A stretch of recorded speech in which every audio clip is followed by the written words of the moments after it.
Good evening, everyone. I'm Wendy Luget, the University Librarian, and it's my pleasure to welcome you to this celebration tonight of a 75th anniversary of a beloved children's classic, the Poky Little Puppy, who's here in person, which is wonderful.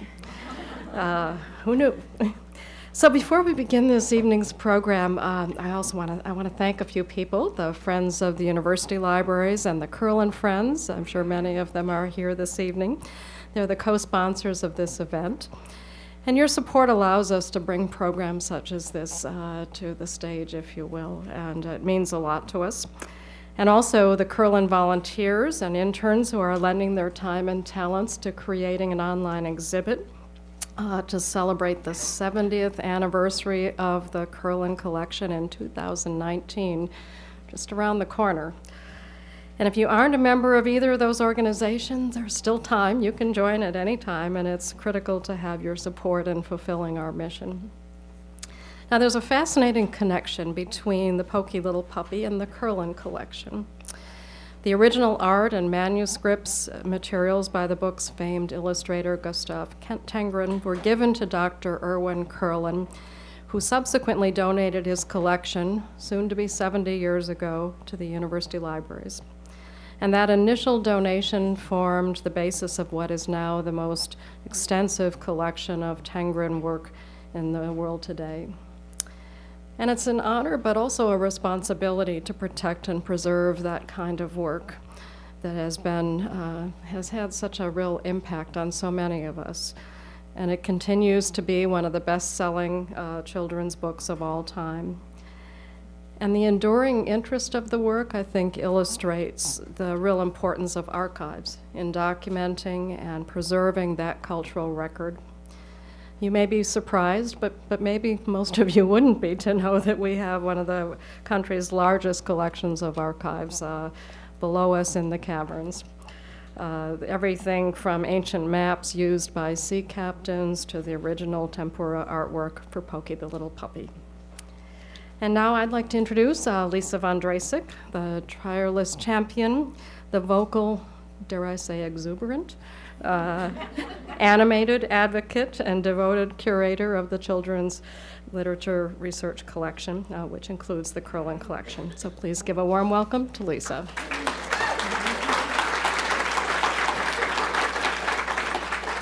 Thank you, Wendy. It is an honor and a privilege to stand before you today. Leonard Marcus is one of the leading scholars of children's literature today in the United States.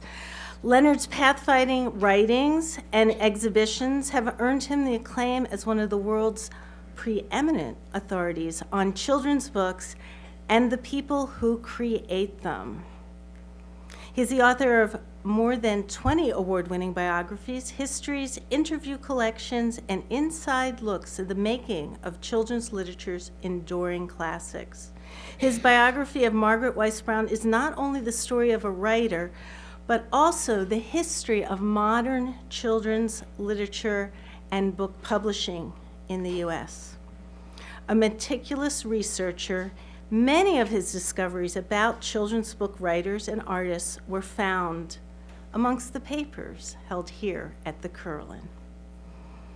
Diane Muldrow is the editorial director at Golden Books Random House and the editor of Little Golden Books. She has worked in publishing for over 25 years, edited mass market, licensed, trade picture books for young children. She has also edited The Golden Legacy, How Golden Books Won Children's Hearts, changed publishing forever, and became an American icon along the way by Leonard Marcus. Would the two of you please come and take your places here? One, two. All right. Well, good evening. It's really a pleasure to be here as well as an honor.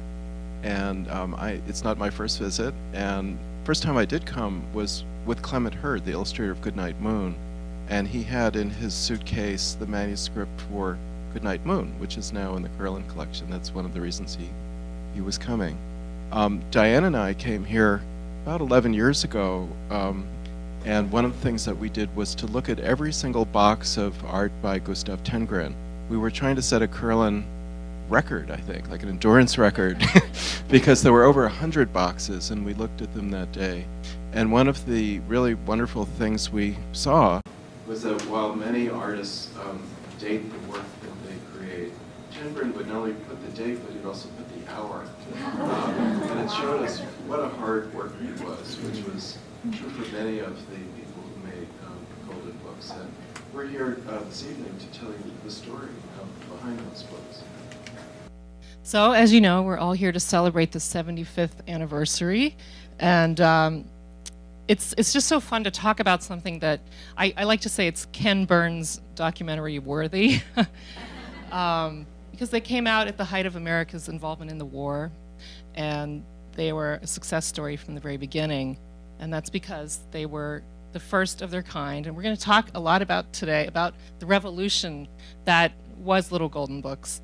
And like any revolution that you can think of, there were many little lines of dynamite that fuel that revolution. You know, no revolution just happens out of nowhere. And so that's the fun part of the story of Little Golden Books. And also the fact that Little Golden Books have reflected our culture over the decades. And I think you'll have fun today seeing some slides that show that. So, you know, one thing that we always like to talk about is the quality and how the binding was unique. And there's a lot of things about Little Golden Books that are special. There were 12 titles that launched in 1942. And I wonder if you know what one of them was. Just one of them. The Poky Little Puppy. Yeah. So Leonard, do you want to talk about the origins a little bit in the very beginning? We'll just go quickly to Little Golden Book number 8, because you were right. So 12 books were published in October of 1942. So that was less than a year after the U.S. had entered the Second World War. So it might not seem that that was a very good time to be starting a new business. But the company that printed the books, the Western Printing Company in Racine, Wisconsin, was also printing all the maps for the U.S. military. So they had an enormous supply of paper, unlike other publishers. So in that sense, they were actually in a very good position to be going into the publishing business just then. But equally important, and maybe more important, there were a lot of mothers left on the home front with young children. And Eleanor Roosevelt, who was the First Lady, and wrote a daily column called My Day, which was read widely in America, was very interested in children's books. She was actually an advisor to the Children's Literary Guild, like editorial advisor. But she was also thinking about the importance of children's books in maintaining a sense of peace and well-being on the home front. So she would urge her readers to read to your child at night. And Golden Books came along just at the right time for people everywhere in this country to A, be able to find children's books to bring home, and B, to afford them. It was a huge risk. There were 50-cent books out there. There were not 25-cent books out there. And we're talking about a time when a children's book cost, you know, between $2 and $3 and was really a luxury for most families. So this is why Little Golden Books were so revolutionary. But to make that happen, they had to print 50,000 copies of each of the 12 titles, which was really, I mean, even by today's standards, without paper rationing, a huge gamble to bring that cost down from 50 cents to 25 cents. Yeah, the other part of it, of course, was that there were only, you couldn't find a bookstore unless you were living in a big city. Some department stores sold books too, so that was an outlet that we're not that familiar with today. But Golden Books, besides using economies of scale in the printing to bring the price down, also had innovative ideas about where to sell books. And so they would put them on wire racks in drugstores, and in 5 and dime stores, and then in supermarkets. So they were going to where the people already were, kind of putting the books in the way of the people. And they were making them so inexpensive that it was kind of a really good deal. Right, and that was revolutionary. The books were actually where people were, where they bought their milk and their tobacco, you know. So another thing about Little Golden Books that's really interesting is that they've changed over the years. They were originally 42-page books, and they had dust jackets, which of course they no longer have. And on the dust jackets, and there was color art, and there was some black and white line art in each book. So the Little Golden Books today are 24 pages. And the interesting thing about those early Little Golden Books with the jackets was that they had war bond copy printed on the back flap, so advertising war bond. So each of the 12 Little Golden Book titles had war bond copy written by the editor that tied into the story that you were reading. So this is the war bond copy for the Poky Little Puppy. The Poky Little Puppy sat near the bottom of the hill, looking hard at something on the ground in front of him. "What is he looking at?" the 4 little puppies asked one another, and down they went to see. Roly-poly, pell-mell, tumble-bumble. There was a war savings stamp lying in the grass. And the Poky Little Puppy hurried home faster than he had ever run before to paste the stamp in his war stamp book. All the 5 little puppies buy war stamps every week. So should you. So to me, that one of the most important things is that a child could write his name in the book, this pride of ownership, at a time when, kids have so much stuff today, but people didn't really have that much back then. And the fact that you could own that book and write your name in it was really, it's a little thing that I think is actually a very, very big thing.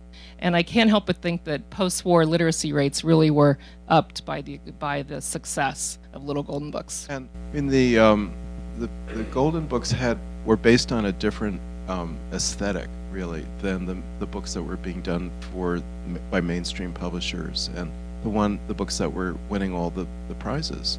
The librarians, I think, wanted to lift children's literature up from what had been a very commercial atmosphere around the turn of the last century, the time of Stratemeyer series books, for instance, and dime novels.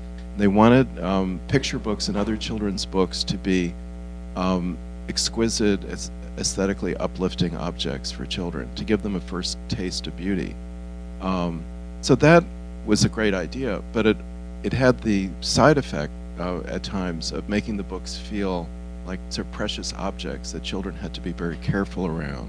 And of course, children will be children. And so there was something of a disconnect between that idea and the way children actually treat the world. Whereas Golden Books were inexpensive and you could be rough with them. And so they were, in a sense, more on the child's level.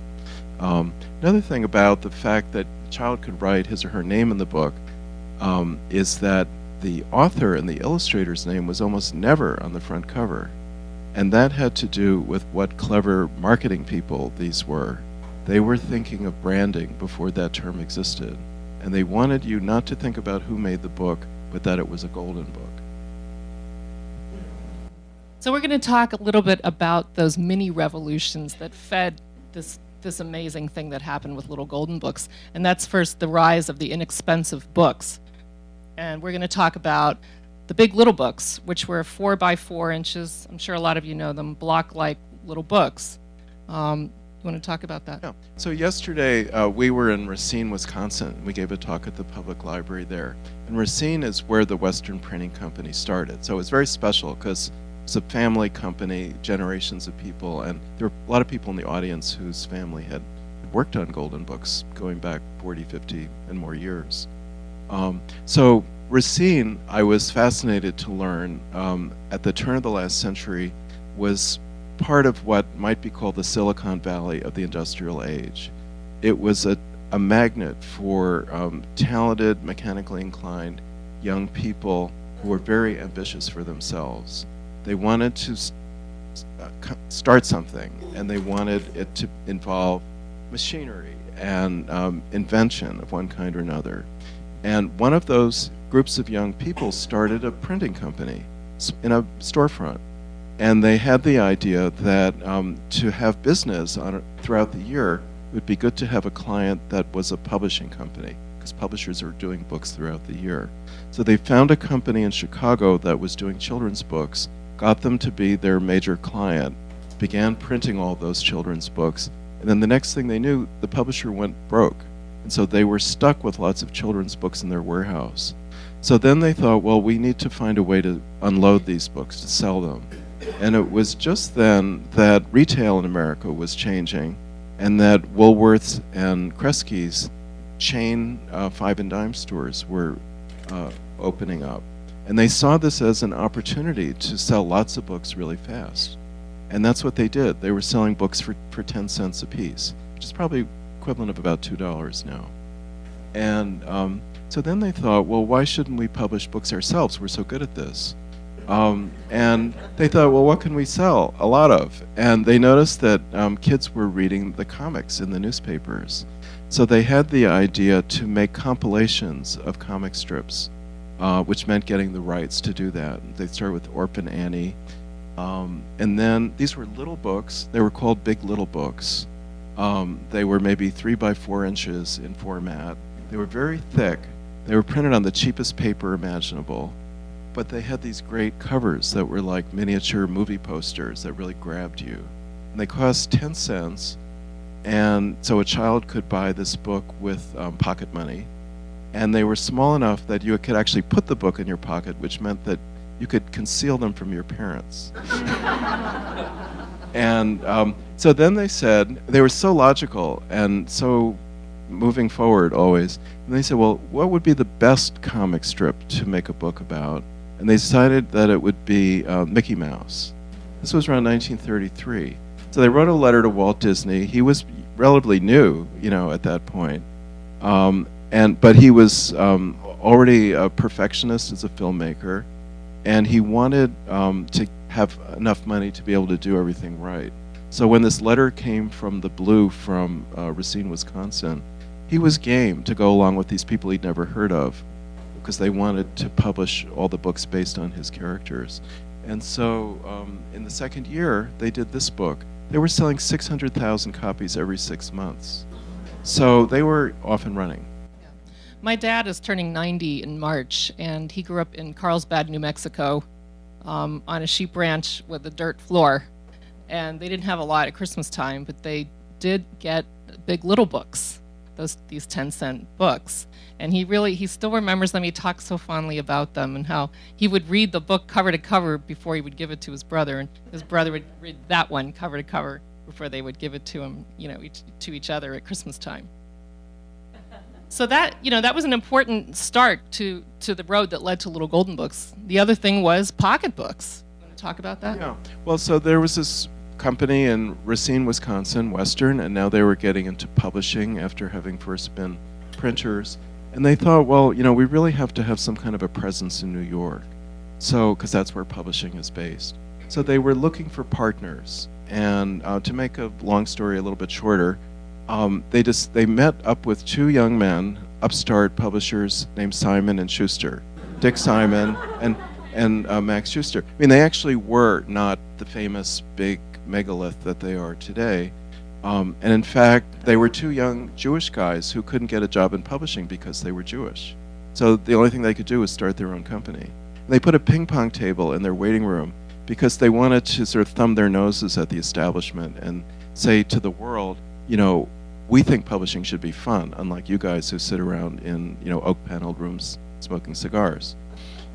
And so Richard Simon had a sign on his desk, and the sign read, "Give the reader a break." And he was all about democratizing publishing and making books affordable for everyone.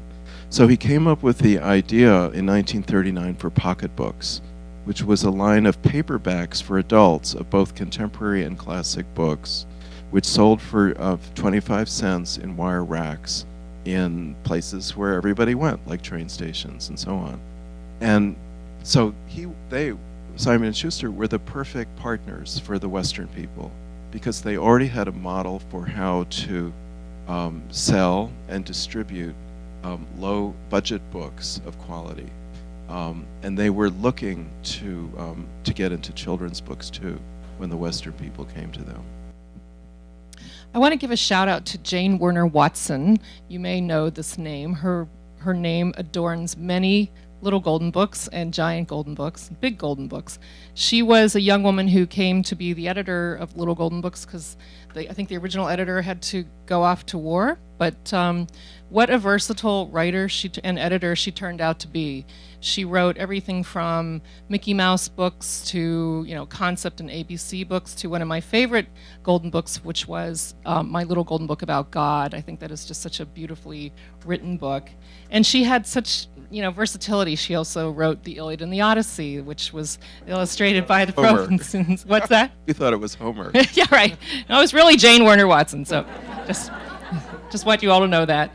So, she just did it really on staff. And interestingly enough, when we were working on the book, Leonard was writing away, I got a call from her niece and said that she had found, Jane had recently passed away, but she had found this unpublished memoir, and would I like to see it? And I said, well, yes, please. And that was a wonderful resource for us for the book. But she talked about how she, here's Margaret Wise Brown, dazzling everybody, walking into the office with her little masterpieces, and here's Jane, who's on staff, admittedly plainer in appearance than Margaret, and yet she was just working so diligently over the years, and a lot of her books are still in print, and it's truly some of the most beautifully written little golden books. And also, I think she was probably the person that wrote that clever war bond copy on each book too. So this is just a chance. She's really, someone you know, but you don't know that you know, and I just love to give her a little attention today. And we're also going to talk about another mini revolution in our culture and the woman that made that happen and how that affected Little Golden Books. Well, Lucy Mitchell founded Bank Street College of Education. She, in a sense, came up with a new way of thinking about picture books in the 1920s and 30s. She noticed that at the libraries, the emphasis was on Once Upon a Time, story hour stories, and she, from her research with nursery school children, found that, in fact, at least from her perspective, younger children were much more interested in stories about the world they were growing up in, the things they were able to observe for themselves. And that led her first to write books of her own, which were based on this other idea about what young children really care about, and then to cultivate a new generation of younger writers who would maybe do an even better job in a literary sense than she was capable of. And her best protege was Margaret Wise Brown in the mid-1930s. And though there's a lot more to be said about it, Goodnight Moon is really the quintessential expression of Lucy Mitchell's ideas that children care about the things they're surrounded with, like the things in their room, for instance. Lucy Mitchell was not a ivory tower kind of person, and she thought it wasn't enough to have good ideas about what books should be like if they didn't actually get made and put into the hands of children. So when Golden Books came along in 1942 and she saw the numbers of copies of their books that were going out into the world, she wanted to be involved with them. And of course, World War II was underway, and that meant that not every plan that people had could be executed right immediately. But in 1946, Golden Books started a Bank Street imprint with Little Golden Books, and quite a few books which remained in print from the original Little Golden Books were either written by Lucy Mitchell or Margaret Wise Brown or their colleagues, informed and inspired by the thinking that went on in that center of progressive education. Right, so this is one of the Bank Street books. This is the only one that's still in print. I Can Fly by Ruth Krauss. You think you know that name from many other wonderful books too. And illustrated by Mary Blair. Mary Blair had been an artist at Disney. She was a concept painter in the 30s in the 40s for Peter Pan, Alice in Wonderland, and Cinderella. So she was actually one of the very few women that had an elite job at the Disney studio. The concept painter meaning that the animators take the concept painter's art and turn it into animation. So it's the concept painter is really the soul behind that movie in terms of the palette of the movie and the even the mood of the movie. So when you look at Peter Pan and all that green, that's Mary Blair green. You know, Mary Blair was a colorist. She's really considered a color designer. And Walt Disney had just such respect for her, and he even said that she showed him colors he had never seen before. So later in her, you know, after her Disney years, she did some picture books, and this book has never been out of print. So this is just sort of a wrap-up of what the Here and Now storybook movement was. Do you want to? Did they really call it the Fairy Tale Wars, Leonard? Was that? I think I called it that. Okay. So there were a lot of what we would call Here and Now storybooks, you know, that came out. This is The Taxi That Hurried, which was written by Lucy Sprague Mitchell. Do you want to talk about it at all, or should we? You know, I mean, the romantic tradition was that children belong in in nature. Bank Street said, no, most children live in the city, and so stories for those children might as well be in cities too. And this is an example of that. Right. The theory being that kids were really interested in what was happening at the end of their block, maybe at a construction site or maybe even just going shopping. So A Year in the City is kind of the perfect Here and Now storybook, and it is written by Lucy Sprague Mitchell. And she also wrote Fix It Please. I think you know Eloise Wilkin, the illustrator.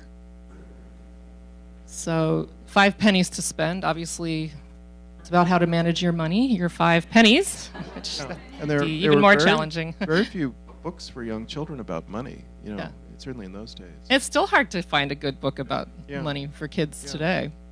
They're not easy to write. I think that's why. So Seven Little Postmen is a great example of that here and now type of storytelling. It's by Margaret Wise Brown and Edith Thatcher Hurd, who did several of these books together, like little social studies stories. And it's one of my favorite little golden books. I reissued it about 11 years ago, and it sells and sells and sells. And when I presented it to the sales force, I said, you know, the postal office, the postal service is such a dinosaur that really this book is not at all dated. So if you don't know this book, I really encourage you to read it, because to me it's like a primer in really good picture book writing. She writes a story about something that could be deadly dull, the post office, and she turns it into a story of suspense about a letter that goes through the mail, and the reason for this tale is the story of the letter that went through the mail. So she has this fun rhyme at some points, which she then has the courage to throw away, and that's really admirable when you think of all the writers who were slaves to rhyme. Margaret Wise Brown, you know, she was inventing the picture book, really, is how I've always seen her. And this is a great example of that. And it's got planes and trains, a lot of things that kids are very interested in. It's got a grandmother and a grandchild, and it's how does a letter get from one side of the country to the other. Also, in the art, there are actually real people's names and addresses on the envelopes that worked there. Or I think Margaret Wise Brown's address is on there somewhere too. So this is Mary Reed, PhD, whose name appeared on the inside cover of every little golden book, giving her endorsement to the book. As I mentioned before, there were different ideas about what was a good children's book. And Bank Street people had an idea, the librarians had an idea. Another kind of book that the librarians were not that keen on were golden books. They thought these books were being sort of turned out in a mass production sort of way. And they, as I said before, wanted every book to be a special, elevating experience. So they were, I think, too harsh on these books. They thought books that are that expensive can't be that good. So the Golden Books people looked for any way they could to bolster the reputation of what they were doing, so that at least parents would feel confident in buying them. And so a classic way of doing that is to get, a educator, a respected educator, to lend their name, and that's what Mary Reed did. She taught at Teachers College, Columbia University, and perhaps her greatest claim to fame, other than having her name on all these books, is that she invented the reading table, which meant that child in a classroom, having done the assignment, could get up on his or her own, walk to the back of the room, and pick a book of personal interest to read. The underlying idea being to give children more freedom in the classroom. That was a core progressive idea, rather than sort of pin the kids down to their desks, give them the freedom to wander around and make their own choices. So that kind of thinking was really behind a lot of the Golden Books, even though it wasn't put out there as a theory that you were conscious of. It's hard to imagine that someone had to think that up, right? The reading table, but more in the list of what we take for granted of today, I think. These are just some great photos, professional photos that were taken of the plant in Racine, Wisconsin. The 3-knife trimmer. And it was, so when I started working at Golden Books in the 80s, I used to go to Racine. The New York office was really just a one-floor satellite office. It was where the editors and a few salespeople were. But the company was headquartered in Racine, so that meant corporate, human resources, finance, everything was out there, as was the archive, as was, they own their own press. Remember, it started out as a printer. So and still to this day, there's a special press that does the little Golden Books. There's only one. So we always say, what happens when it breaks down? Well, we don't want to know, but and so it was so much fun to go to Racine, especially any newbie that was coming to Racine. It got all around the company. Somebody was coming from New York, and there was always a tour involved. And so I got to see that press printing little Golden Books. And last night we gave this talk in Racine, and it was so nice to have some of the employees who'd been working there come out for the talk, and it was really for their benefit that I thought I should put these photos in. So moving on, so they came out in 1942. They were reprinting in the hundreds of thousands within months. And by the 50s, they were really a worldwide phenomenon. They were published in dozens of languages that they are no longer published in, like Farsi, for example. It makes you think, right? We think we're so global today. But so this is a cover of an Australian edition of We Help Mommy. That's why it says We Help Mummy. And they were very much all over the world, except for one place. Can you think of where that would be?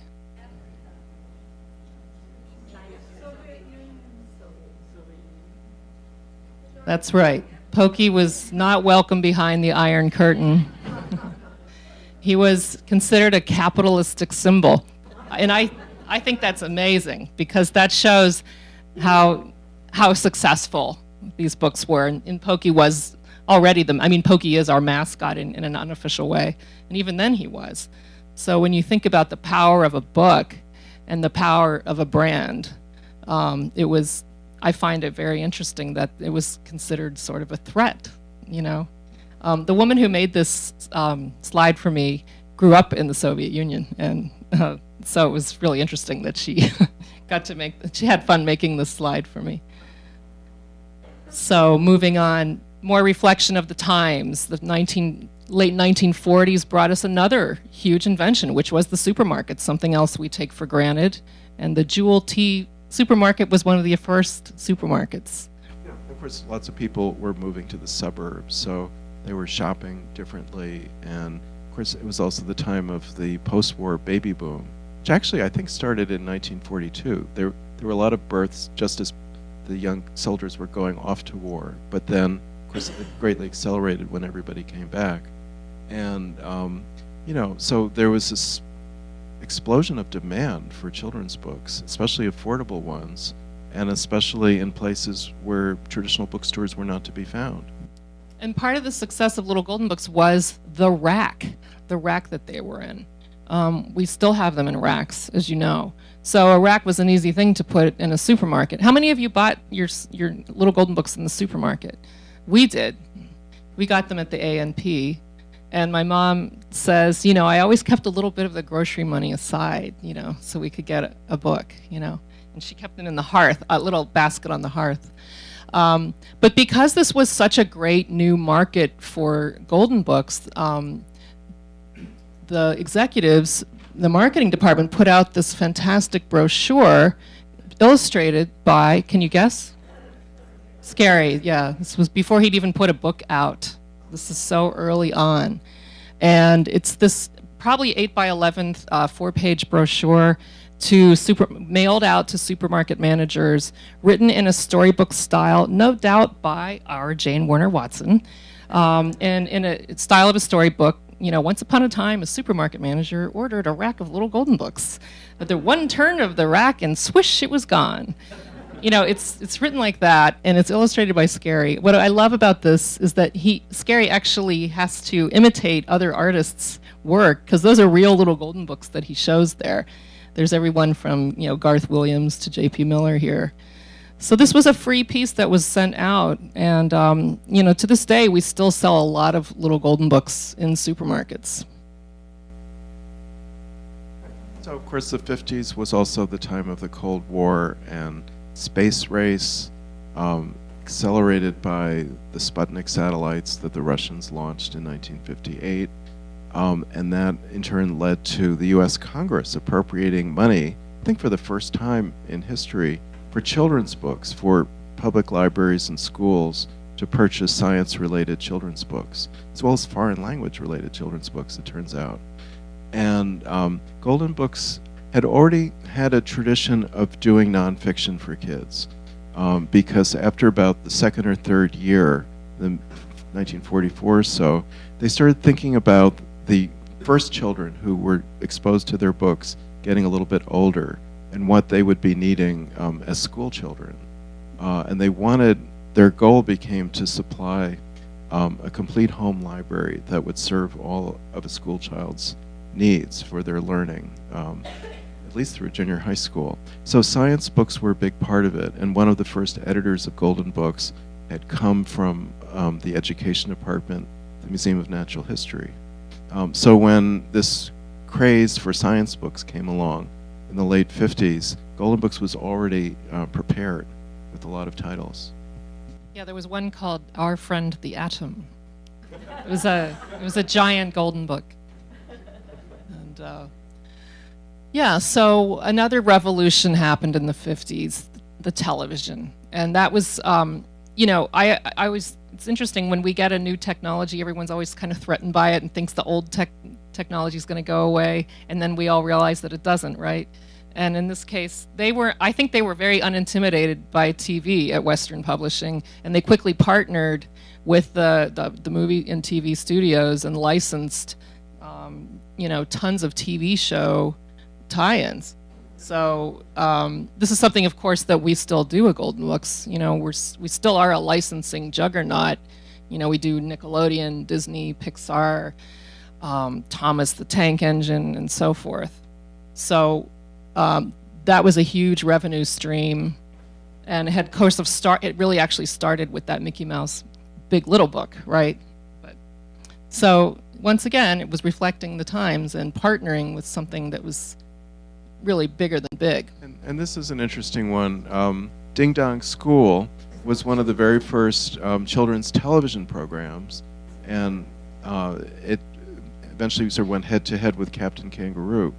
And I used to watch this show, so I was fascinated to learn about who this Miss Frances really was. And it turns out that it was Dr. Frances Harwich, and that she was a professor of education at Roosevelt University in Chicago. So behind the fun and the crafts and everything was a deep understanding of childhood development. And one of the things that she made a point of doing on her shows was to read to children on a regular basis. So her problem became getting publishers to agree to allow her to read their books. And most publishers took the view that if a book of theirs was read on television, nobody would feel they needed to buy it. So she met with a lot of no's from publishers, but not the people from Golden Books, and interestingly, not the small publisher that Margaret Weiss Brown helped to found, William R. Scott and Company. And those books that she did read sold much better as a result of it. It was also just so desirable to partner with Western, because these movie studios, TV studios understood the reach and the distribution of these books. Of course, by this time, they were really, truly a phenomenon, had been for a long time. So moving on to the 60s, another cultural shift, right? And this new generation of government leaders and glamorous family about to enter the White House, very media savvy. And they wanted to show that the Kennedys were ordinary people. And so they staged this photo shoot, and one of the signs that the Kennedys were ordinary people was that they read Golden Books to their daughter.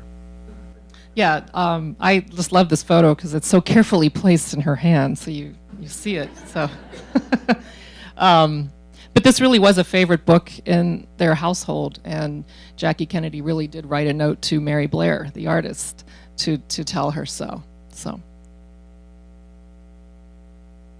Who had this book growing up?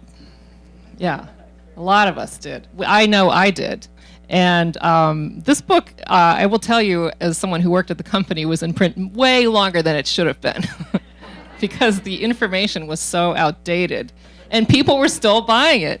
I don't think they were buying it because they knew it was the most up-to-date book anymore, but they loved it. This book is an icon, really. And it actually was the favorite book of Dr. Bob Bacher, who you may know who he is. He's that famous paleontologist with the really long beard, and he's always on TV when the Jurassic Park movies come out.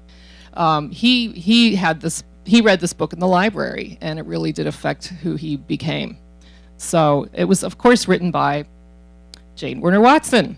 And Leonard and I have fun talking about this book because this is in itself a probably a huge coup that they got this illustrator, and Leonard's going to tell you about that illustrator. So Rudolf Zallinger had done a very substantial mural for the Peabody Museum, Natural History Museum at Yale University, and to see it, it would resemble the art in this book. It was all about the prehistoric age, like 50, 60 feet long. And he won a Pulitzer Prize for the mural. And his wife, Jean Zallinger, was a children's book artist.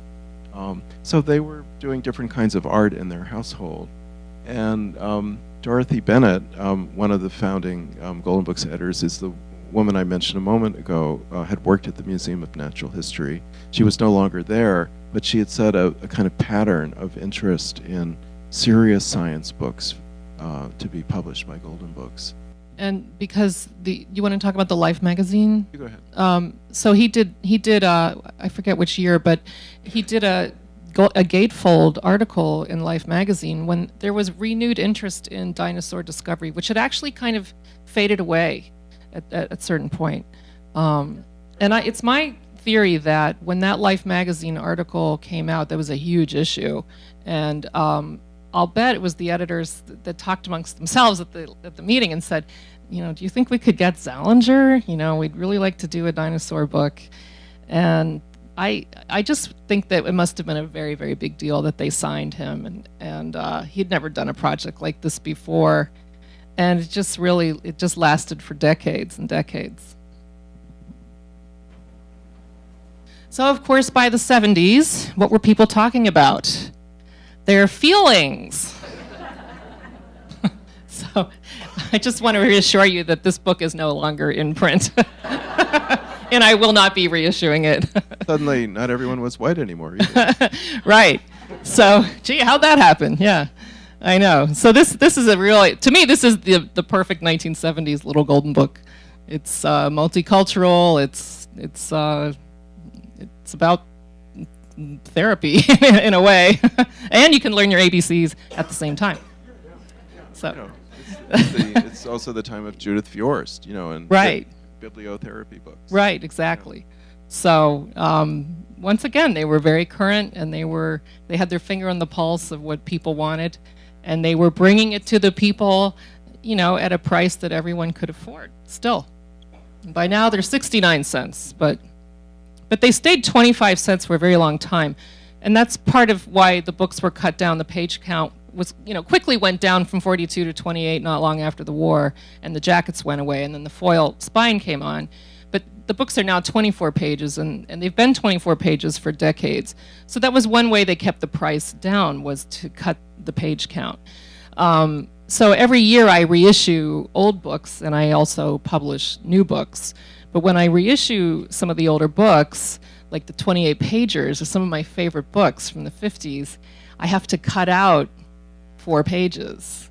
So that's really agonizing for me. And it's just mathematically hard, because you can't pull like one picture from the front and one from the middle. It has to be a spread. It has to be, it's too complicated to say why, but anyway, you have to pull 2 spreads out. And I just cringe when I see, reviews on Amazon that say, this book isn't what I remember, and, and so that's why, in case you're those people, that's why. So they were also talking about Donnie and Marie, so I missed my punchline. I always have that as a punchline. But yes, even Donnie and Marie got their book. So we also want to honor the illustrators who did Golden Books, and because they had such a talented pool of people, these were some of the finest illustrators of the 20th century. And that's why these books also endure. It's because the artwork was by people who were also doing New Yorker covers, and who had been fine artists, and who had worked in the major animation studios. We're going to talk about these people. So this is Mary Blair, who you saw earlier. You've heard a little bit about Mary already. Mary also, after her Disney years, had a wonderful career doing advertising, and she also did the It's a Small World ride. She has done murals. She did one, I think, for UCLA. And if you know, or you could Google Meadow Gold ice cream, Pall Mall. I mean, when I was a kid, I remember the Pall Mall ads. It always had a bowl of fruit. For some reason, I'm not sure why, but it was about the freshness, of the cigarette. And those were Mary Blair. It was Mary Blair art. And then the Meadow Gold ice cream. She was really known for her, big-headed children. I don't know how else to say it. And so that little girl, really, you kind of see her a lot in the ads for Meadow Gold ice cream. You want to talk about her? Okay. So she's still so revered by animators today that they imitate her. And this is a new little golden book that looks a lot like Mary Blair's style. And here's another one. So let's talk about Rojankowski. So there were a lot of illustrators. Many came from different directions, but there were 2 groups that showed up and made the early golden books. And one of those groups were European emigre artists. And this is Fyodor Rojankowski, who arrived in New York just as World War II was beginning. He'd grown up in Moscow, drawn animals in the Moscow Zoo as a child, been buffeted around by European war and politics, was in a Polish prisoner of war camp for a while, went to Paris and then to New York. And he became one of the most prolific illustrators for golden books, and one of my favorites. He had such vitality and an unsentimental, sort of sanguine view of life that comes through in these books. Yeah, it's sort of the ultimate Three Bears books. I think everybody imitates this book when they do a Three Bears book. And I always like to say, Little Golden Books are this American icon, but like so much about America, the flavor of it is brought by people from other countries. And this is a perfect example. This could only be done by someone, I think, who grew up in that part of the world. Gordon Late is someone that we love. He did a lot of stuff in the 50s and 60s. You know his work. Leonard Weisgard. An American who was almost self-taught. He went to art school for about 6 weeks, then published a cover for The New Yorker, too young to sign the contract, and was off and running from then on. Became friends with Margaret Weiss Brown, and they did special projects together, like this large format golden book, which, among other things, was meant to give city children a chance to see what flowers and birds and bugs look like. And then he did The Golden Buddy with her also, another beautiful nature-inspired book. Eloise Wilkin, I think she got an ooh and ah earlier. really, I think, in many ways, the most popular of the Little Golden Book illustrators. This was a book I loved as a child, Wonders of Nature. I had never been to the ocean when I received this book. It was also written by Jane Warner Watson. It's a beautifully written picture book. And to me, this book really embodies what Little Golden Books were about, which was it was bringing the world to children and showing them how wonderful the world is. And I couldn't wait to see the ocean after I received that book. Eloise Wilkin re-illustrated her work often. She was very socially conscious. This is the 1948 edition of The New Baby. So somebody's Mother having a is baby. pregnant. Yeah, in her, yeah. So how'd that happen? So anyway, many years later, Eloise Wilkin re-illustrated this book, and obviously a much more contemporary. It shows you how children's books are such a good mirror on their times and what's taboo and what isn't. She was socially conscious, and this was very unusual. A child of color to appear in a picture book. At that time, she was doing it with the idea that it would make the world a better place if you saw things like that. The other group that I mentioned were the Disney people and animators in general, but most of them came from Disney. And so there were the emigres fleeing Hitler, and there were the animators fleeing Disney, and coming from opposite directions. And Tengrin was, as you could see, he was like a movie star, and he was one of the great figures at the Disney studio, but they came to blows, and he, like many of these other illustrators, found a lot of freedom in making children's books. They could create a whole world in, whatever number of pages it was, and have their name on the book.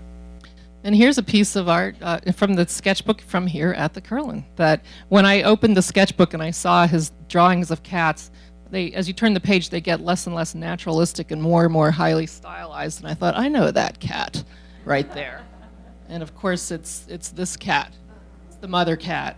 And that was so exciting. It was like a treasure, finding a treasure. So the Kerlan's been a wonderful experience for me. This is one of my favorite pieces of art, and it really did inspire everything I need to know I learned from a Little Golden Book, because I always look at that line and think, why aren't I as content as he is? And this is also Tengrin, also a very Disney-ish looking rabbit, I would say. And these are just to show his range. I mean, this is, he could do anything. And onto Gurgly. Yeah, another one of the emigres, in this case, a Jewish Hungarian artist. He'd been an expressionist painter. When he came to New York, the galleries weren't interested in his moody, dark images. He had to reinvent himself, and he was also a socialist, and he wanted to express his deepest values in what he did. So he always made golden books about working people, the dignity of labor.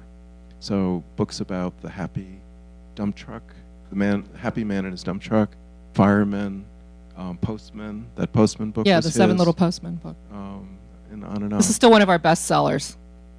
I mean, why not? It's like a documentary. This is from Seven Little Postmen, by the way. His sort of daughter, not really his daughter, but his daughter, called me. It's hard to describe how Linda is, but anyway, she called me one day and said, I just realized something. Gurgly put the house that he had to leave behind in Hungary in all his golden books. And that's it in the back. House, yeah. Had sort of a purple shale roof. Sort of poignant, hidden detail. So there it is. How he brought something of the old world into his new world. So this is something we only realized a few years ago, and we had a lot of fun going through his books after that and looking for the house. The Provinsons. Alice worked for Walter Lantz, the creator of Woody Woodpecker in L.A. Her future husband, Martin, worked for Disney. They met out there. They did war instructional films during the Second World War. Then their buddy Gustav Tengrin brought them east and told them to meet the Golden Books people, and they did. And they also became among not only the most prolific but most versatile of the Disney illustrators. The Golden Books illustrators. Onto J.P. Miller, who worked alongside Tengrin and Battaglia at Disney.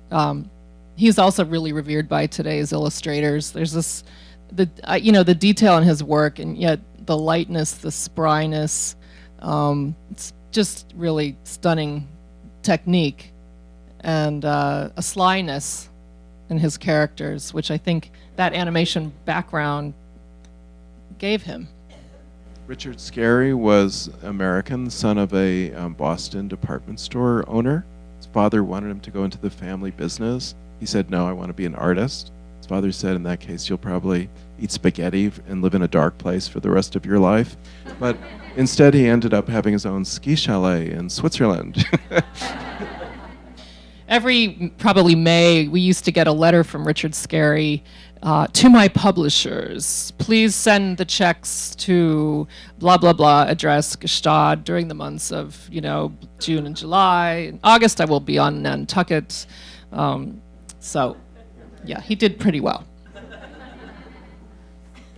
This is his painterly style. A lot of you know his later work, which was, for lack of a better word, more cartoony, more, he could do those great cutaways of ships and all that amazing detail.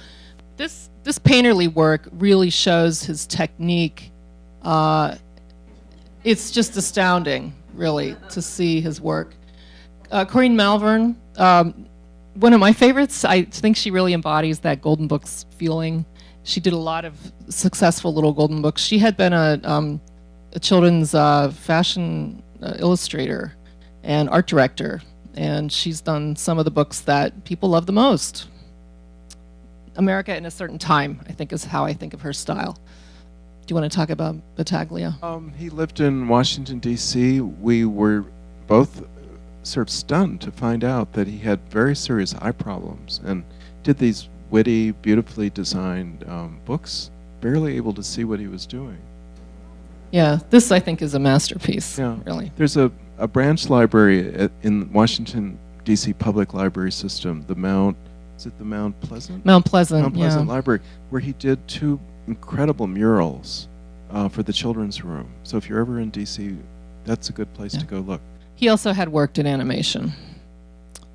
So on to Garth Williams, I think one of the best illustrators of the 20th century, really. Yeah. And he was born in New York, but his parents were British. He grew up in London, studied sculpture and portraiture, and won the Prix de Rome, and was having this great career until World War II came along, and he was injured in the Blitz of London, then moved back to New York, was at loose ends, did a little bit of work for The New Yorker, where he was noticed by E.B. White and his wife Catherine, who was the fiction editor. That led to his illustrating Stuart Little in 1945. And at the same time, he was, a go-getter, and he was in the office at Simon & Schuster, met Margaret Weiss Brown in the lobby, and they became friends, and they started doing Golden Books together. And from his point of view, everybody wanted him to be their illustrator, but Golden Books was one of the only companies that would do everything in color. So he found that very appealing. I don't think anyone can do expression like Garth Williams on an animal. It looks like a person, and it looks like a person that you know. So I don't think there will ever be another Garth Williams. So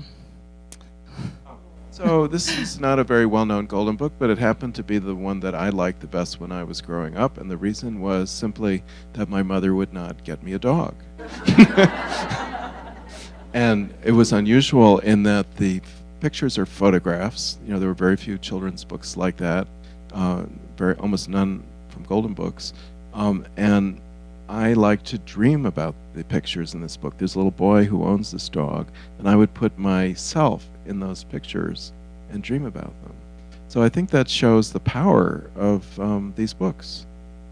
This was one of my favorites, along with... No, this is not in print either. So, I was a nonfiction lover even as a child, and I still am. I still really prefer to read nonfiction. And this book, I loved this book. It really walks you through what it's like to go to get your tonsils out. And I got my tonsils out a few years later, and I'm very happy to tell you it went exactly according to this book. Thank goodness, or I might not be the well-adjusted person I am today. So just quickly, these are a few new little Golden Books that, as the editor, I have to be so careful and conscientious to do books that I hope in 30 years will still be in print. I'm really careful about the content I put in Little Golden Books, and the art that we choose has to have a look of today, but it also can't date. So it's a really fun challenge to find the right artists who can bring that look to a Little Golden Book. And I love this one especially. This is my favorite. And that's, I guess when I'm in my 80s, I'll look at the list and see how many of the ones I edited are still in print, and I hope there are some. That's my goal, is to keep it, fresh. And yet, so we do easy readers now also. And here's some reissues. This is the Paper Doll Wedding. I brought back out for the anniversary. This is a really beloved book. You cannot get this on eBay because it's always cut up, of course. And this is a brand new book I bought, an unpublished Margaret Wise Brown story that I wanted to do that for the 75th anniversary, and that was really a thrill to be able to buy something that had never been published before, and just for Little Golden Books. And it really is a wonderful book, one line on a page, very witty, again, very bold writing. It's like there's a way to come into a room and a way not to come into a room. There's a way to go up to a dog and a way not to go up to a dog. Again, it's if you want to learn how to write well, just read her books. We use Bob Stack a lot. Bob is, of course, an author illustrator in his own right, but we were using him years ago, and we still do. I reissued this Provenson book recently for the anniversary, and I'm doing a lot more nonfiction these days, also in Little Golden Books. So that's pretty much it. Here's some books that we wrote.